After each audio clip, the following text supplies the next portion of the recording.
salamat sa inyo mga kapatid. Ako'y bumabalik na naman upang ibahagi sa inyo ang salita ng Diyos. Ipagpatuloy natin ang salita ng Panginoon sa Matthew 18. Sa Matthew 18, tumigil tayo sa Matthew 17. So, ipagpatuloy natin ang Matthew 18. Okay, kung bago ka lang sa aking channel, please subscribe and like and share and press the button the notification upang maka-update kayo sa susunod kong mga video.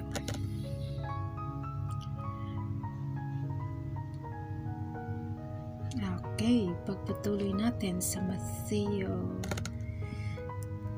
18.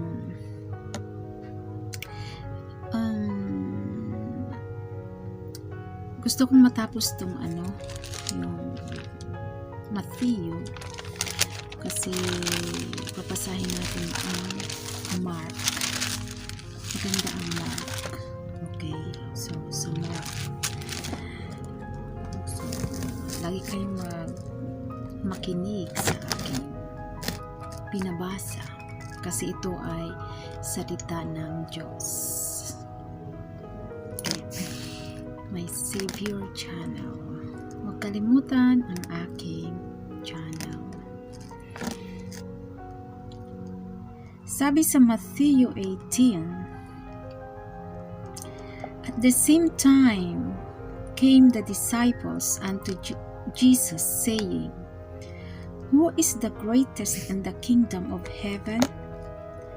And Jesus called a little child unto him, and set him in the midst of them. And he said, Verily I say unto you, except ye be converted, and become as little children, ye shall not enter into the kingdom of heaven. Whosoever therefore shall humble himself as this little child, the same is greatest in the kingdom of heaven. And whoso shall receive one such little child in my name receiveth me. But whoso shall offend one of these little ones which believe in me, it were better for him that a millstone were hanged about his neck, and that he were drowned in the depth of the sea. Woe unto the world because of offenses, for it must needs be that offenses come. But woe to that man by whom the offense cometh. Wherefore, if thy hand or thy foot offend thee, cut them off and cast them from thee. It is better for thee to enter into life halt or maimed, rather than having 2 hands or 2 feet to be cast into everlasting fire. And if thine eye offend thee, pluck it out and cast it from thee. It is better for thee to enter into life with 1 eye, rather than having 2 eyes to be cast into hell fire. Take heed that ye despise not one of these little ones. For I say unto you that in heaven there's angels do always behold the face of my Father which is in heaven. For the Son of Man is come to save that which was lost.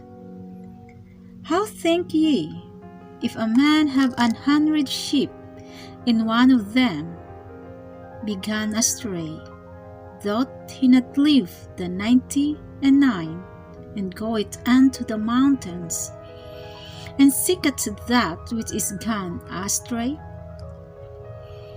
And if so be that he find it, verily I say unto you, he rejoiceth more of that sheep than of the 99 which went not astray. Even so, it is not the will of your Father which is in heaven, that one of these little ones should perish. Moreover, if thy brother shall trespass against thee, go and tell him his fault between thee and him alone. If he shall hear thee, thou hast gained thy brother.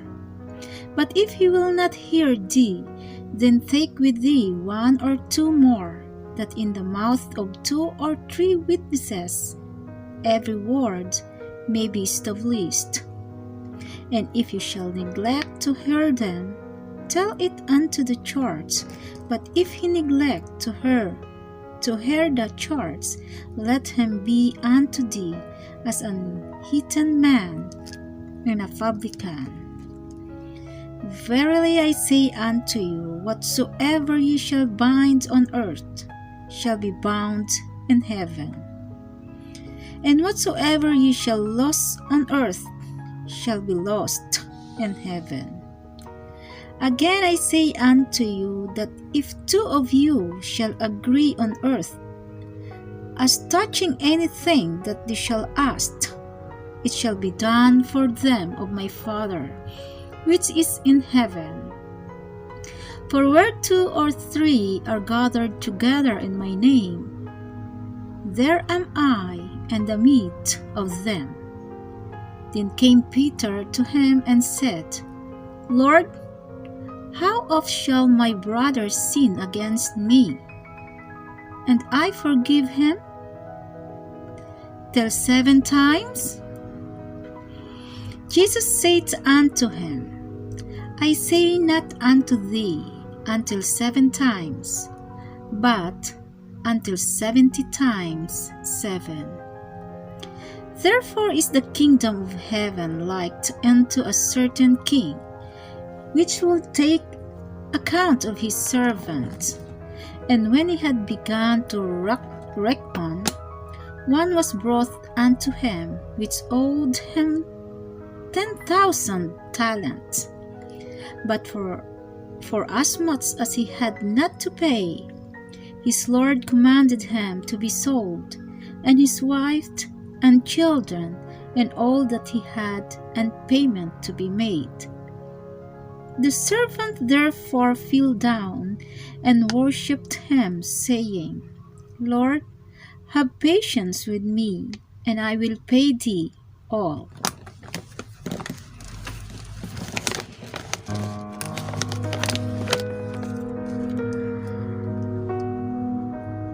Then the Lord of that servant was moved with compassion and loosed him, and forgave him the debt. But the same servant went out and found one of his fellow servants, which owed him 100 pence. And he laid hands on him, and took him by the throat, saying, Pay me that thou owest. And his fellow servant fell down at his feet and besought him, saying, Have patience with me, and I will pay thee all. And he would not, but went and cast him into prison, till he should pay the debt.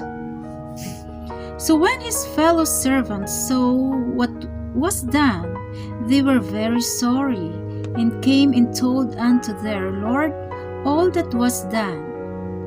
Then his Lord, after that he had called him, said unto him, O thou wicked servant, I forgive thee all that debt, because thou desiredst me. Shouldest not thou also have had compassion on thy fellow servant, even as I had pity on thee? And his Lord was wroth and delivered him to the tormentors, till he should pay all that was due unto him. So likewise shall my heavenly Father do also unto you, if you from your hearts forgive not everyone his brother their trespasses. Ito ang napakaganda. So, I will translate to Tagalog. Translate ko sa inyo sa Tagalog para maintindihan natin. Okay? Sandali lang.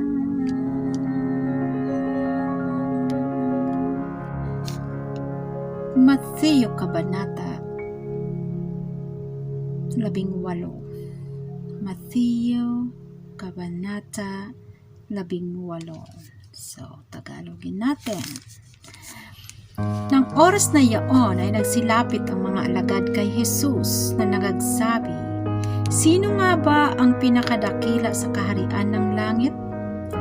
At pinalapit niya sa kanya ang isang maliit na bata at inilagay sa gitna nila. At sinabi, "Katotohanang sinasabi ko sa inyo, malibang kayo'y magsipanumbalik at maging tulad sa maliliit na bata, sa anumang paraan ay hindi kayo magsisipasok sa kaharian ng langit. Sino man nga magpakababa na gaya ng maliit na batang ito, ay siyang pinakadakila sa kaharian ng langit. At sino mang tumanggap sa isa sa ganitong maliit na bata, sa aking pangalan ay ako ang tinanggap.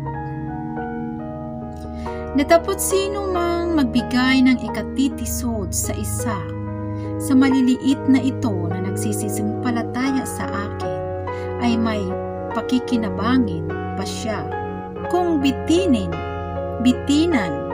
ang kanyang leeg ng isang malaking batong gilingan, at siya'y lulubog sa ilalim ng dagat. At siya'y ilubog sa ilalim ng dagat." Ay, masakit.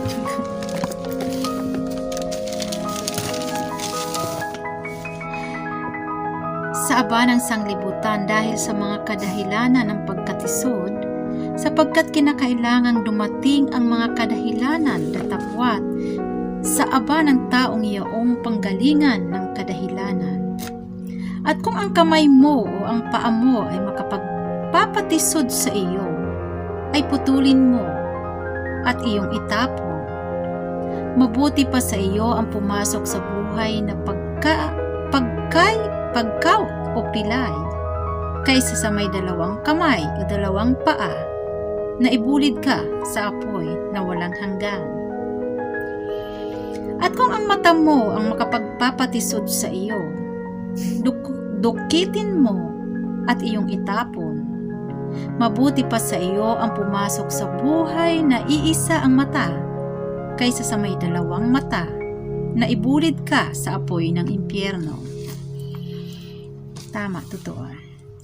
Ingatan ninyo na huwag ninyong pawalang halaga ang isa sa maliliit na ito, sapagkat sinasabi ko sa inyo na ang kanilang mga anghel sa langit ay nagkakakitang palagi ng mukha ng aking Ama na nasa langit. Sapagkat ang anak ng tao ay naparito upang iligtas ang nawala. Ano ang akala ninyo? Kung ang isang tao ay may 100 tupa at maligaw ang isa sa mga yaon, hindi baga iiwan niya ang 99 at pasa sa kabundukan at hahanapin ang naligaw? At kung mangyaring masumpungan niya, ay katotohanang sinasabi ko sa inyo na magagalak ng higit dahil dito kaysa 99 na hindi nagaligaw. Gayon din na hindi nga kaloob ng iyong Amang nasa langit na ang isa sa maliliit na ito ay mapahama. Kung magkasala laban sa iyo ang kapatid mo, pumaroon ka at ipakilala mo sa kanya ang kanyang kasalanan, na ikaw at siyang mag-isa. Kung ikaw ay pakinggan niya, ay nagwagi ka sa iyong kapatid. Datapwat kung hindi kanya pakinggan, ay magsama ka pa ng isa o dalawa upang sa bibig ng dalawang saksi o tatlo ay mapagtibay ang bawat salita. At kung ayaw niyang pakinggan sila, ay sabihin mo sa iglesia. Kung ayaw rin niyang pakinggan ang iglesia, ay ipalagay mo siyang tulad sa Gentile at maniningil ng buwis. Katotohanang sinasabi ko sa inyo na ang lahat ng mga bagay na inyong talian sa lupa ay tatalian sa langit. At ang lahat ng mga bagay na inyong kalagan sa lupa ay kakalagan sa langit. Muling sinasabi ko sa inyo na kung pagkasunduan ng dalawa sa inyo sa lupa ang nauukol sa anumang bagay na kanilang hihingin, ay gagawin sa kanila ng aking Ama nasa langit. Sapagkat kung saan nagkakatipon ang dalawa o tatlo sa aking pangalan, ay naruroon ako sa gitna nila. Nang magkagayoy, lumapit si Pedro at sinabi sa kanya, Panginoon, makailang magkakasala ang aking kapatid laban sa akin na siya'y aking patatawarin? Hanggang sa makapito? Sinabi sa kanya ni Jesus, Hindi ko sinasabi sa iyo hanggang sa makapito, kundi hanggang sa makapitumpung-pito. Kaya't ang kaharian ng langit ay tulad ng isang hari na nag-ibig na makipag-usap sa kanyang mga alipin. At nang siya'y magpasimulang makipaghusay, ay iniharap sa kanya ang isa. Sa kanya'y may utang na 10,000 talento. Datapot palibhas ay wala siyang sukat ibayad. Ipinag-utos ng kanyang Panginoon na siya'y ipagbili at ang kanyang asawa't mga anak at ang lahat niyang tinatangkilik. At nang makabayad, dahil dito ang alipin ay nagpatira pa at sumamba sa kanya na nagsasabi, Panginoon, pagtiisan mo ako at pagbabayaran ko sa iyong lahat. At sa habag ng Panginoon sa aliping yaon, ay pinawalan siya at ipinatawad sa kanya ang utang. Datapwat lumabas ang aliping yaon at nasumpungan ng isa sa mga kapwa niya alipin na sa kanya'y may utang na 100 denaryo.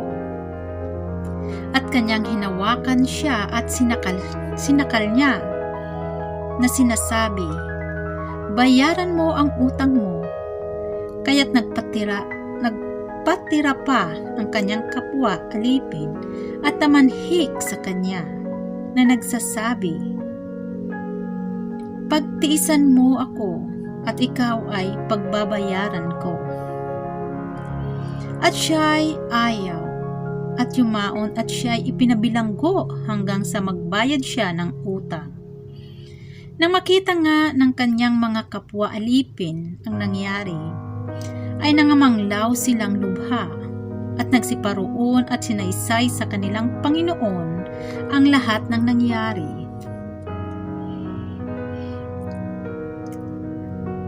At sa kanya'y nang magkaganoy, pinalapit siya ng kanyang Panginoon at sa kanya'y sinabi, Ikaw na aliping masama, ipinatawad ko sa iyo ang lahat ng utang na yaon sapagkat ipinamanhik mo sa akin. Hindi baga dapat na ikaw naman ay mahabag sa iyong kapwa alipin, na gaya ko namang mahabag sa iyo? At nagalit ang kanyang Panginoon at ibinigay siya sa mga tagapagpahirap hanggang sa siya'y magbayad ng lahat ng utang. Gayon din naman ang gagawin sa inyo ng aking Ama na nasa langit. kung hindi ninyo patawarin sa inyong mga puso ng bawat isa ang kanyang